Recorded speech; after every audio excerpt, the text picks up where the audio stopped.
English speaking, English learning, writing, and understanding others. We have to come across some general concepts. तो general concept में आपको पता होगा the whole world is द्वैत। दो चीज है, द्वैतवाद इसको कहा गया है। शंकराचार्य के दर्शन थे अद्वैतवाद, और उसके बाद जब हमारे दूसरे संत ऋषि आए उन्होंने द्वैतवाद का सिद्धांत दिया। अगर परमात्मा है तो आत्मा भी है, देव है तो दानव भी है, धरती है तो आकाश भी। It means whatever we see in this very world, everything is the composition of truth. Whether it's our existence or non-living existence, it is the composition of truth. Undoubtedly. अब देखो हमारी जो रचना, हम जो खड़ा है, तो हमारे मदर थे, हमारे पिताजी थे जी, उन दो के मिलन से हमारी उत्पत्ति हुई। पानी आप देख रहे हैं, वाटर, वो हाइड्रोजन और ऑक्सीजन का कंपाउंड, हाइड्रोजन और ऑक्सीजन से बना। ठीक उसी तरह से जब हम किसी भाषा को जानते हैं तो हमको दो बात पर ध्यान देना होगा। एक है नेमिंग और एक है action. When there is a combination of noun and verb together, it makes a sense and sentence. जब noun और verb का combination होता है तो उससे सेंस बनता है, यू रिस्पॉन्ड, और जब सेंस बनता है तो वह सेंटेंस होता है। ये दो बात हमेशा ध्यान रखें। उसमें से आज हम लेते हैं ये दो पार्ट्स में से एक पार्ट्स, कभी मैंने चर्चा किया था, पढ़ाया भी था, सब्जेक्ट पार्ट पढ़ाया था मैंने कि the subject of a sentence must be a noun और the force of a noun. मैं रिकैप में जाता हूँ। किसी भी सेंटेंस का अगर सब्जेक्ट होता है, फिर तुम्हारा कह दिए तुम्हारा हाल याद, your condition is not well, I feel you look gloomy, you are not in class.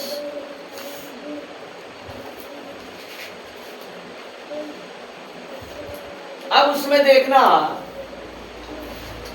कि सब्जेक्ट में होगा जब कोई नेमिंग वर्ड, चाहे कोई सेंटेंस हो, तो कोई भी शब्द होगा, क्या हुआ, उड़ो से उड़ो, कि यदि वह नाउन का काम करेगा तो वह सब्जेक्ट होगा। तो नाउन नाउन का काम करता है। कुछ प्रोनाउन ऐसे हैं जो नाउन के बदले में आते हैं और वो भी सेंटेंस का सब्जेक्ट होता है। द प्लस एडजेक्टिव होता है जो प्लूरल नाउन का काम करता है, वो भी सब्जेक्ट होता है। वर्ब के बारे में कहा था, एक फाइनाइट इनफाइनाइट पीछे भी क्लास में पढ़ाया था कि when the verb is used as a noun, जब वर्ब का प्रयोग नाउन के रूप में होता है तो दो का वर्ब का प्रयोग होता है नाउन के रूप में, एक इंफिनिटिव और दूसरा जीरन। तो वह भी सब्जेक्ट काय मुंह में लेता है, उसको जंतर मंतर मुंह में लिया जाता है। उसके बाद बताए थे नाउन फ्रेज, क्योंकि वह नाउन का काम करता है तो वह भी सब्जेक्ट का काम करता है।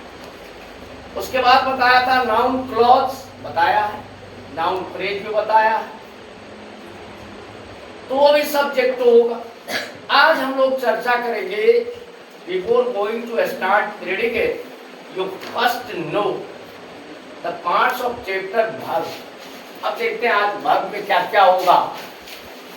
ये वर्ड है वर्ब, इसको हिंदी में हम लोग बोलते हैं क्रिया। क्रिया क्या होता है, एक्शन वर्ड होता है।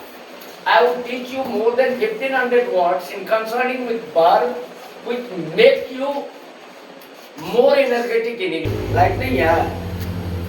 With force. तो लोग हम इधर से ठेलते हैं तो उधर से धक्का देता है कि आप भागिए।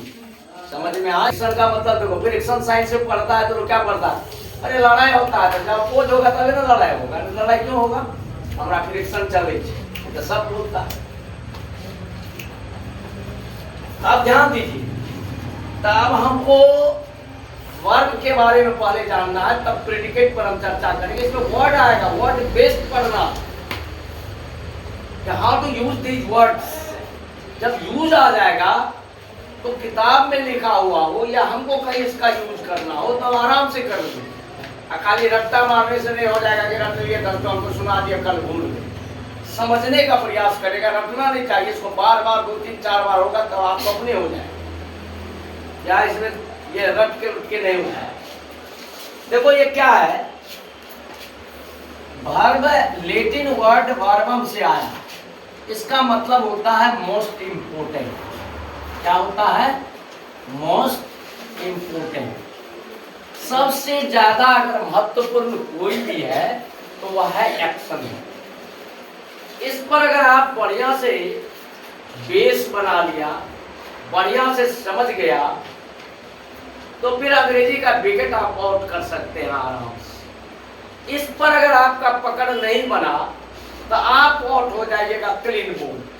आपको अंग्रेजी नहीं आएगी, रख लीजिएगा, परीक्षा पास कर लीजिएगा, लेकिन होगी नहीं। अब इसमें हम जो यूज पढ़ते हैं, देखते चले जाते हैं। बहुत पीछे पढ़ाया प्रिंसिपल, एक्सुलरी प्रिंसिपल वर्ब में क्या क्या है। आज यूजिंग पर चलते हैं हम। अब एक वर्ब लिखिए आप, इंट्रांजिटिव। आज सिर्फ इंट्रांजिटिव पर काम करेंगे। इंट्रांजिटिव, इसको हिंदी में बोलते हैं अकर्मक क्रिया।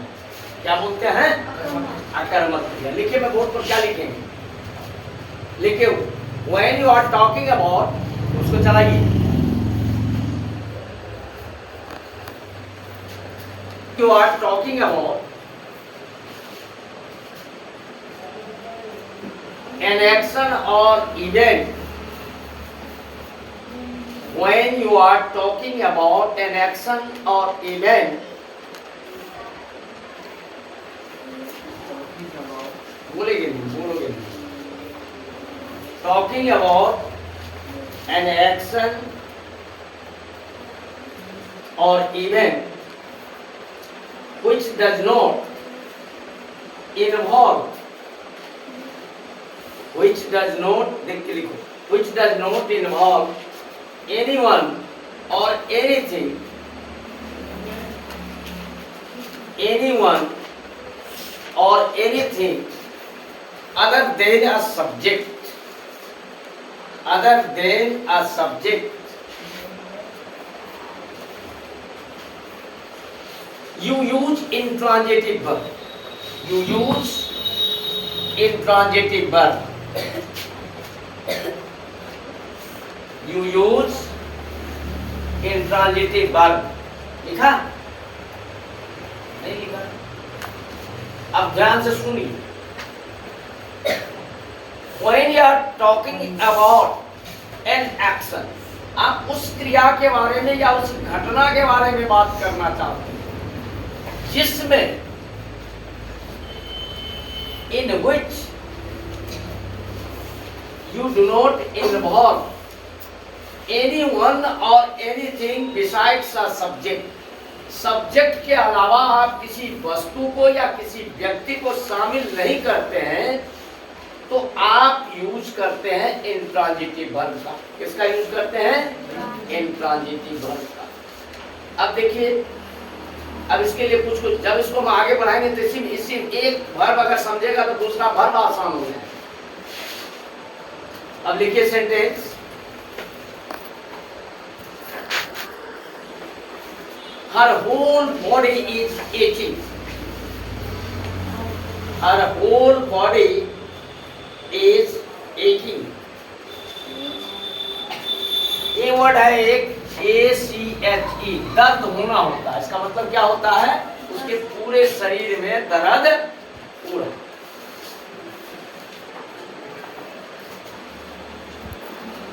People still exist. ऐसे लोग आज भी अब भी मौजूद हैं। एग्जिस्ट कौन सा हो गया कि उसमें दूसरे को हम इन्वॉल्व नहीं करते। अब नोट में लिखिए, many intransitive verbs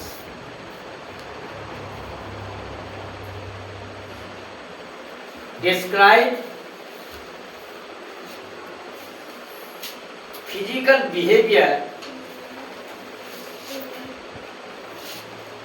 or the making of sounds,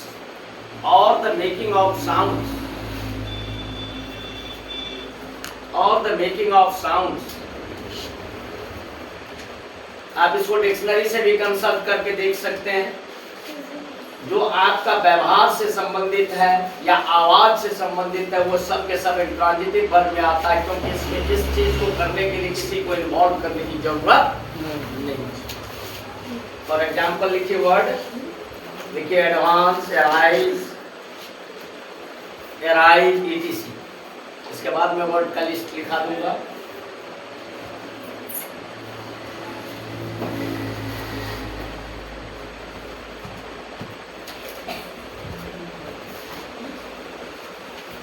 दूसरा पॉइंट लिखिए, ये बहुत इंपॉर्टेंट है। Many intransitive verbs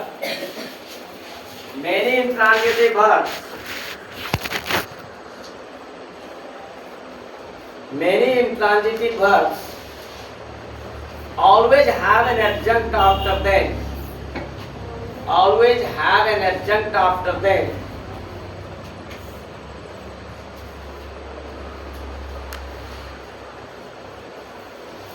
The adjunct must be a prepositional phrase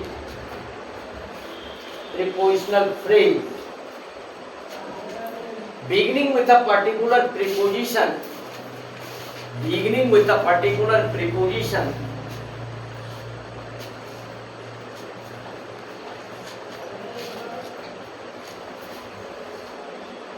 The use of preposition,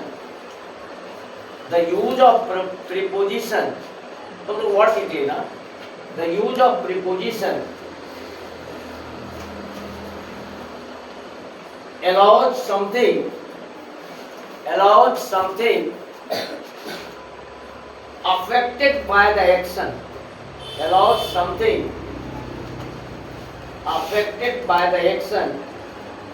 to be mentioned. Affected by the action to be mentioned.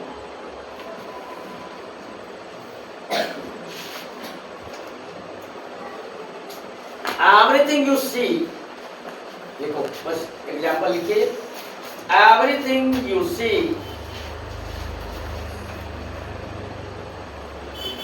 here, belongs to me.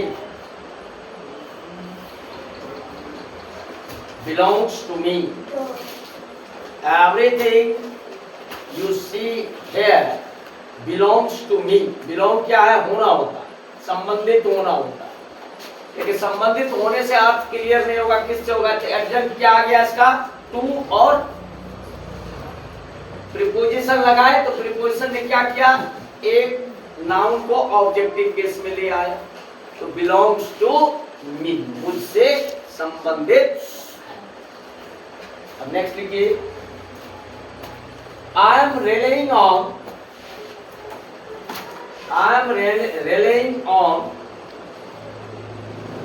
him,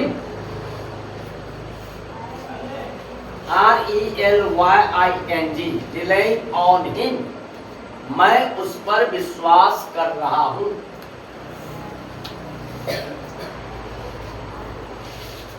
लिख लिए? अब list लिखिए कुछ इसके।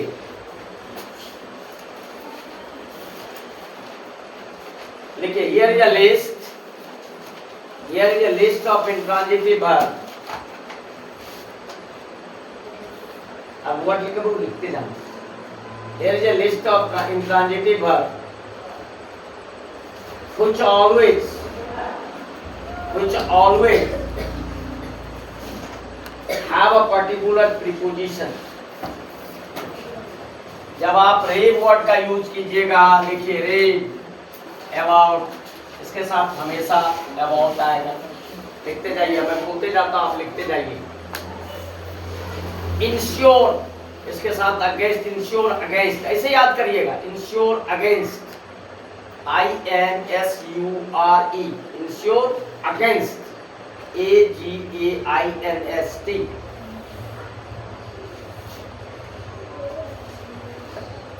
देख लिया। उसके बाद देखिए रिएक्ट, रिएक्ट के साथ भी अगेंस्ट आता। Your father reacted against me, react against, AGAINST, react नहीं हो रहा है, REACT, रिएक्ट अगेंस्ट। अगला वर्ड लिखिए हिंट, HINT, हिंट लिखो ना, तो बैठल है, सुन रहा है तू। हिंट एट, हिंट एट, इशारा करना। अल्टरनेट बिटवीन, विकल्प होना।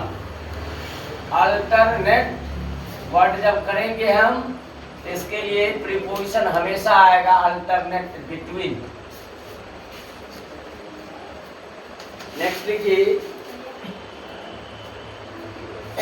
Differentiate between, differentiate, differentiate between. आप लिखते जाना, इस पर काम करना। डिफरेंशिएट बिटवीन लिखिए। नेक्स्ट लिखिए ऑसिलिएट बिटवीन, ऑसिलिएट, ऑसिलिएट बिटवीन। कल इसी वर्ड पर आपको सेंटेंस में एक सेंटेंस करना, तब आपका प्रैक्टिस होगा। इतना मजा लेने से नहीं होता, 6 महीना बहुत मेहनत करना पड़ेगा। ऑसिलिएट बिटवीन। अब लिखिए आपियर खोर,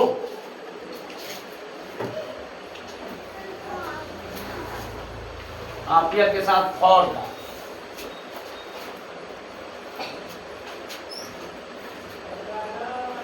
उसके बाद लिखिए एटोन four,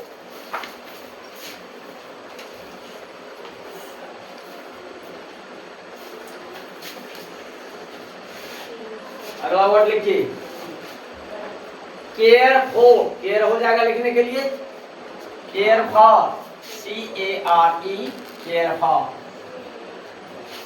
hope for, long for, इच्छा करना। यर्न फॉर, तीव्र लालसा करना। एक साथ बहुत सारे वर्ड आएंगे, सबका मीनिंग बताएंगे बाद में, और लिखते जाएंगे। Opt for,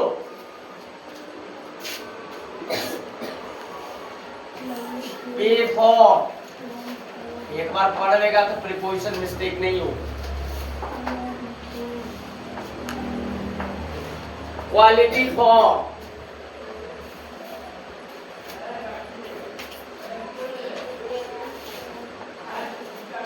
strive for,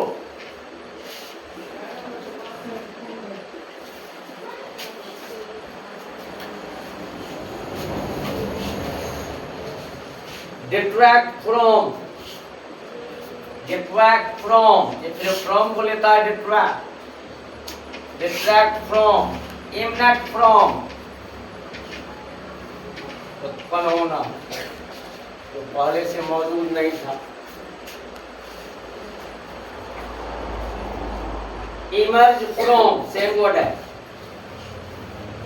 emerge, EMERGE, emerge from. लिखते जाओ। रेडिएट फ्रॉम, वहां चलो, वहां चलो, वहां से देखते हैं। मैंने गप दे रहा था, किसने बोला? रेडिएट, रेडिएशन सुना होगा, इसी वर्ड से बना है, इसका वर्ब होता है रेडिएट फ्रॉम।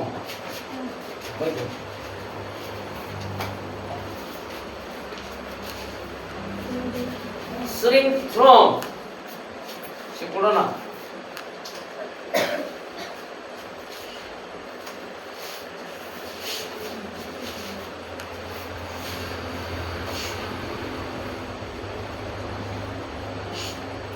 stem from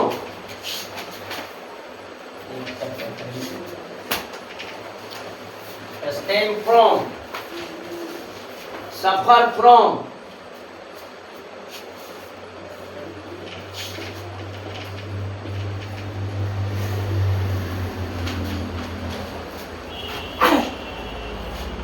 अगला वर्ड लिखिए। अब देखिए इन कौन कौन लेता है, बिलीव इन,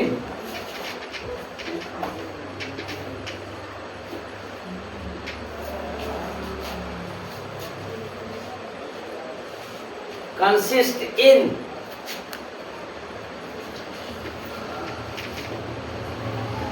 को भी लेता, dabble in, DABBLE,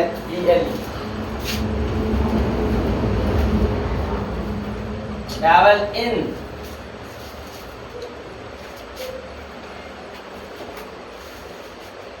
indulge in, यहाँ लिख रहा हूँ मैं, लिख जाओ, स्पेलिंग में आएगा, ये सब तो जाने वर्ड में होगा तो बोलेगा क्या? इंडल्ज इन,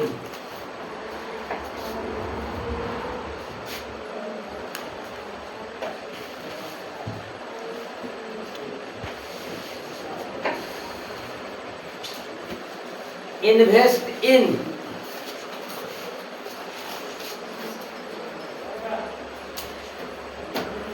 इन्वेस्ट इन, अगला वर्ड लिखिए वेलो इन, वेलो WALLOW, वेलो इन,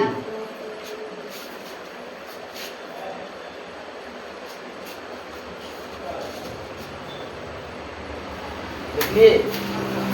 अब लिखिए lapse into, lapse into,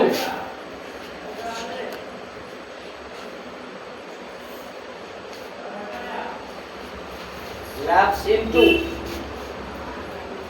complain of,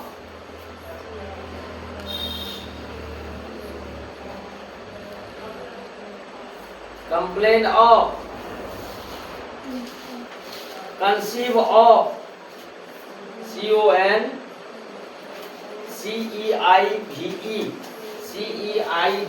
of, conceive of, consist of, consist in लिखा है थे, consist of,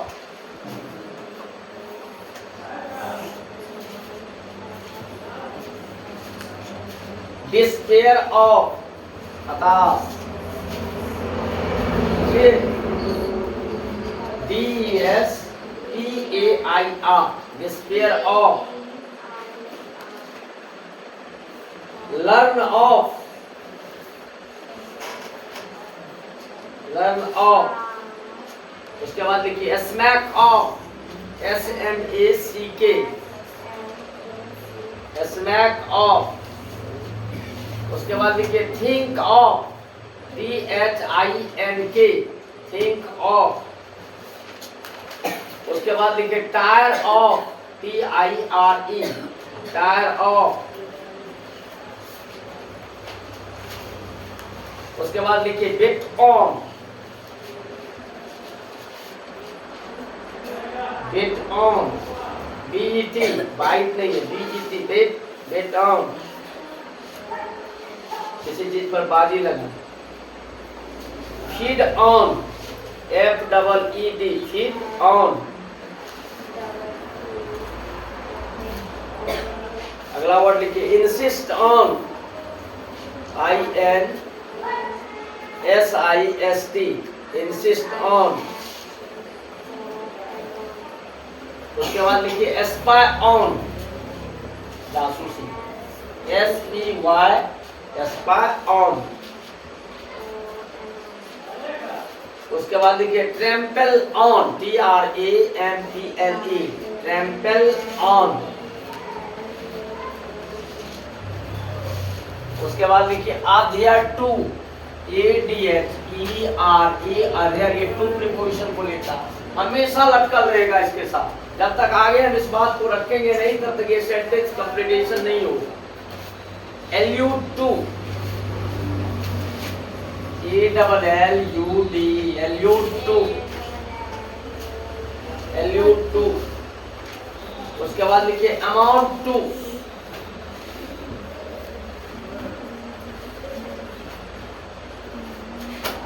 उसके बाद लिखिए अपील टू, APPEAL, कुछ वर्ड जानता भी होगा, appeal to.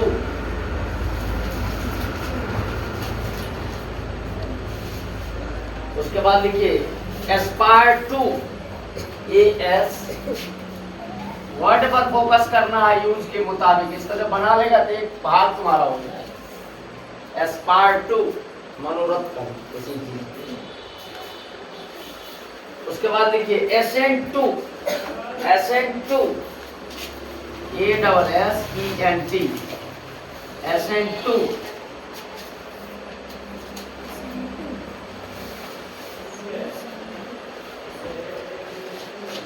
Attend to, ATTEND, attend to.